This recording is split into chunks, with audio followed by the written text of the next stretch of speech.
बंधु माने आजिर एही कार्यक्रम को आपण मानक स्वागत।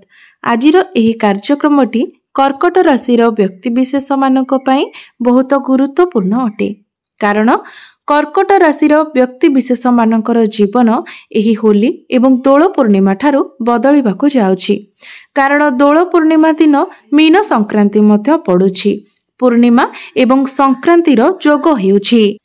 एही दिन सूर्य राशि परिवर्तन करबा पई जाउछंती एवं 29 मार्च को शनि मध्य निजर राशि परिवर्तन करबाकु जाउछंती, जहा फଳରେ आपणकर जो शनि अढै चलीथिला ताहा मध्य समाप्त हेबाकु जाउछि। तो मोटामोटी भाबरे कहिबाकु गले सबु दिगरु आपणकर जीवन एही दोल पूर्णिमा होली ठारू बदलिबाकु जाउछि। आपणक जीवन रे नूतन सूर्योदय हेबाकु जाउछि। तेबे आपणक जीवन रे कौन सबु परिवर्तन हेबाकु जाउछि? आपणकर स्वास्थ्य, शिक्षा, प्रेम जीवन, वैवाहिक जीवन, भाग्य, क्यारियर एवं व्यापार वाणिज्य रे केउ सबु परिवर्तन हेबाकु जाउछि से विषय रे जानिबा पई आपण माने भिडियोटी को स्किप न करी शेष पर्यंत निश्चय देखंतु। एवं आपणकर जदि कर्कट राशि होई थाए तेबे भिडियोटी को लाइक करी चैनल टी को सब्सक्राइब करि दियंतु। कमेंट बॉक्स रे भक्ति एवं श्रद्धार सहित जय श्री कृष्णा निश्चय लिखंतु। तो बंधु माने आसंतु आरंभ करिबा आजिर एही कार्यक्रम को, जहाँकि जन्म राशि एवं चंद्र राशि उपरे आधारित अटे।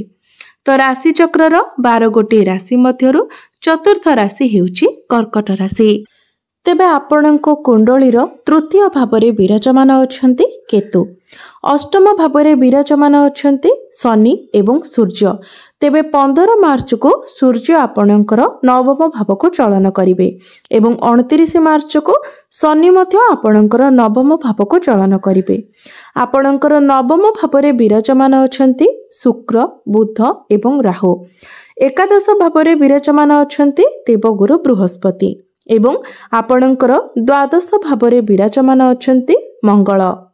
तो सर्वप्रथमे आसंतु जानि नेबा आपणकर स्वास्थ्य किपरि रहिबो एही दोल पूर्णिमा परठारु। तेबे कुंडलीर प्रथम भावटी होई थाए आपणकर स्वास्थ्यर भाव, आपणकर इम्यूनिटी सिस्टम रो भाव एवं आपणकर प्रथम भावर अधिपति हेउछंती चंद्रमा, जे कि प्रति 2 दिन रे निजर राशि परिवर्तन करिथांती। तेबे आपणकर पंचम भावर अधिपति मंगल आपणकर द्वादश भावरे विराजमान अछंती एवं गुरु आपणकर एकादश भावरे अछंती। तो आपणको गोटिए कथार ध्यान रखिबार अछि जे जेतेबेले आपण केवाडे ट्रावेल करूछंती सेतेबेले आपणको आपणको स्वास्थ्यर विशेष ध्यान रखिबार अछि। कारण मंगल आपणकर द्वादश भावरे विराजमान अछंती एवं कहा सहित आपण आर्गुमेंट थारु मध्य बंचंतु। आर्गुमेंट न करी जेते शांत रहबा पय चेष्टा करंतु। आपणकर मुंड बिंधा भली किछिटा समस्या देखा देई पारे, माइग्रेन भली समस्या देखा देई पारे। तो अଯଥା कथारे आपण पड़ंतु नहीं, कारण ए सबु कारणरू आपणकर मुंड बिंधा भली समस्या देखा देई पारे। तेबे आपण केवल ए सबु छोट छोट कथा प्रति ध्यान दियंतु, नचेत एहा व्यतीत कोनोसी गंभीर समस्या आपणकर स्वास्थ्य रे देखा जाउ नाही। जो माने विद्यार्थी अछंती आपण मध्य निजर शिक्षा क्षेत्र रे सतर्क रुहंतु, कारण पंचम भावटी होई थाए आपणकर शिक्षार भाव एवं आपणकर पंचम भावर अधिपति हेउछंती मंगल, जे कि आपणकर द्वादश भावरे विराजमान अछंती।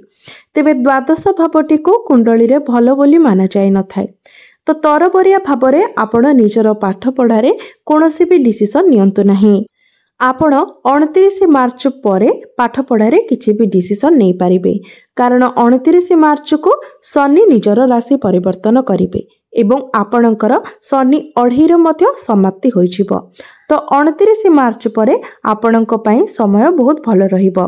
सेतेबेले जदि आपण किछि डिसिजन नियंती तो सेथिरे आपणको सफलता मिलिबो। जदि आपणकर कोनोसी एग्जाम रहिछि तो गुरुंकर दृष्टि जेहेतु पंचम भावरे पड़ुछि, सेथिपई एग्जाम आपणकर ठीक ठाक रहिबो। एवं जदि आपण कोनोसी एडमिशन करबा पई चाहुछंती तेबे मध्य 29 मार्च परे आपणक पई समय भलो रहिबो।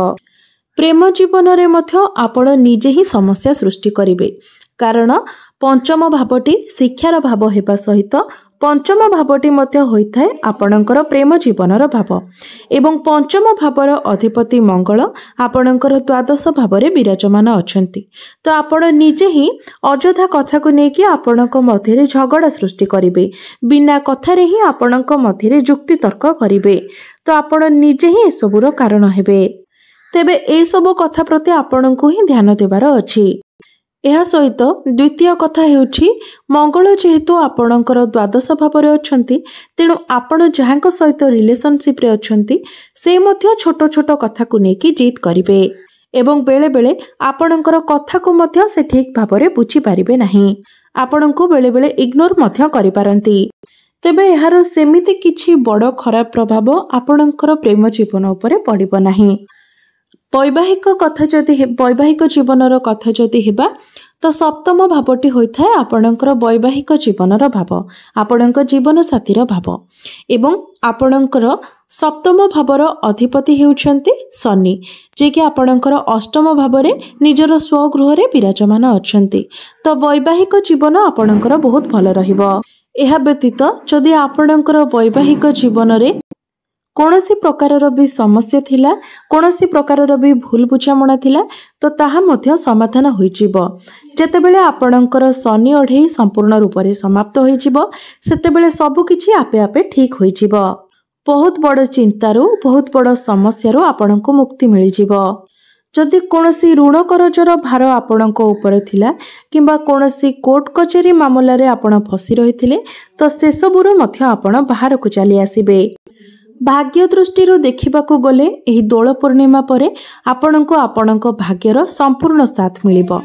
कारण नवम भावटी होइथाय भाग्यर भाव एवं नवम भावर अधिपति हेउछंती देवगुरु बृहस्पति, जे कि आपणकर एकादश भावरे लाभ स्थान रे विराजमान अछंती।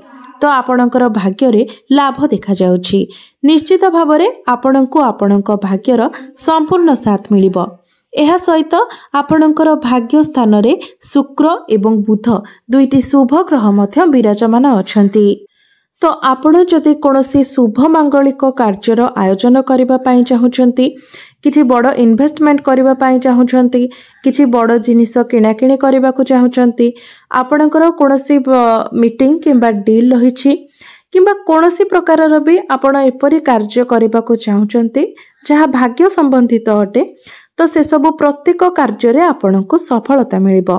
आपण बिना किछि चिंतारे से सब कार्य करि परिबे। एबे आसंतु जानिबा आपणकर क्यारियर किपरि रहिबो एही दोल पूर्णिमा परठारु। तेबे आपणकर दशम भावटी होइथाय आपणको क्यारियर भाव एवं दशम भावर अधिपति हेउछंती मंगल, जे कि आपणकर द्वादश भावरे विराजमान अछंती, जहा फलरे आपणको मनरे विचारर परिवर्तन हेबो। तेबे से सब परिवर्तन आपणको पई पॉजिटिव रहिबो। जदि आपण एमएमसी कंपनी रे जॉब करूछंती तो सेथिरे मध्य आपण परिवर्तन करबाको चाहिबे, जेहेतु मंगल द्वादश भावरे अछंती। आपण किछि ना किछि परिवर्तन आपणकर क्यारियर रे करबा पई चाहिबे। जदि क्यारियर रे न करंती तो आपण निजर काम रे किछि परिवर्तन करबाको चाहिबे। आपण स्मार्ट वर्क करबाको चाहिबे, निजर काम को आहुरी बेटर भावरे करबाको चेष्टा करिवे। किंतु अन्य कहा कथारे चलिबाको आपनको पसंद हेबो नाही। जेहेतु मंगल आपणकर द्वादश भावरे अछंती, सेथिपाई आपण निज हिसाब रे कार्य करबाको पसंद करिवे एवं केउठारे ना केउठारे सेथिपाई आपणकर कार्य क्षेत्र रे आपणकर आर्गुमेंट्स होई पारे। तो ए सब प्रति आपण ध्यान रखिबा उचित। निजको आपण कंट्रोल रे रखिबाको चेष्टा करंतु, विशेष करी 29 मार्च पर्यंत। 29 मार्च परे क्यारियर रे आपणकर जहाँ भी किछि टेंशन थिला से सब धीरे धीरे कम हेबाको लागिबो। कारण शनिकर दृष्टि आपणकर दशम भाव उपरे रहुथिला, मात्र शनि जेतेबेले राशि परिवर्तन करिवे तो शनिकर दृष्टि आपणकर क्यारियर भाव उपरो हटिजिबो। मात्र दोल पूर्णिमा परे आपण निजर कार्य क्षेत्र रे बहुत अधिक उन्नति करिवे। कार्य क्षेत्र रे आपणको प्रशंसा मध्य मिलिबो, मान सम्मान मध्य प्राप्ति हेबो। केवल आपण अजथा कथा ठारू दूरे रहंतु एवं अजथा कथारे आपण जुक्ति तर्क करंतु नाही। जो व्यक्ति माने व्यापार वाणिज्य करूछंती, बिजनेस करूछंती, सेमानंको पई किंतु दोल पूर्णिमा परर समय सर्वश्रेष्ठ रहिबो। बिजनेस को आपण आगो को बढ़ाइबे, आपणकर डेली इनकम बढ़िबो। बिजनेस रे आपणको सफलता प्राप्ति हेबो। तेबे जहाँ भी किछि अशुभत्व रहुछि से सब को खंडन करिबा पई एवं शुभत्व को वृद्धि करिबा पई आपण किछि प्रतिकार करिबा उचित। सेथि पई प्रत्येक दिन आपण हनुमान चालीसार पाठ करंतु एवं प्रत्येक दिन आपण मंगलंकर बीज मंत्र मध्य 108 थर जप करंतु। प्रत्येक दिन आपण उदित सूर्य को जलार्घ्य अर्पण करंतु एवं प्रत्येक दिन संध्या समय आपण चंद्रमांकर बीज मंत्र मध्य 108 थर जप करंतु। निश्चित भावरे आपणको अधिक शुभ फल प्राप्ति हेबो एवं जहाँ भी किछि अशुभत्व रहउछि से सबुर खंडन होई पारिबो। तेबे बंधु माने आपण माननको पई सबुठारु खुशीर कथा हेउछि जे एही दोल पूर्णिमा परे आपणकर शनि अढ़ेईर समाप्ति हेबाको जाउछि। आपणको जीवन रे जहाँ भी किछि समस्या चलीथिला आपण जे चिंताग्रस्त मध्य दे गति करुथिले आपणकर क्यारियर रे हेउ आपणकर भाग्य रे हेउ जहाँ भी किछि बाधा विघ्न आसुथिला से सब खूब शीघ्र आपणकर दूर हेबाको जाउछि। आपणक जीवन रे नूतन सूर्योदय हेबाको जाउछि। प्रत्येक क्षेत्र रे आपणको सफलता मिलिबाको जाउछि। तेबे बंधु माने आपणकर जीवन मंगलमय हो एहा ही ईश्वरंक निकटरे मोर प्रार्थना। धन्यवाद।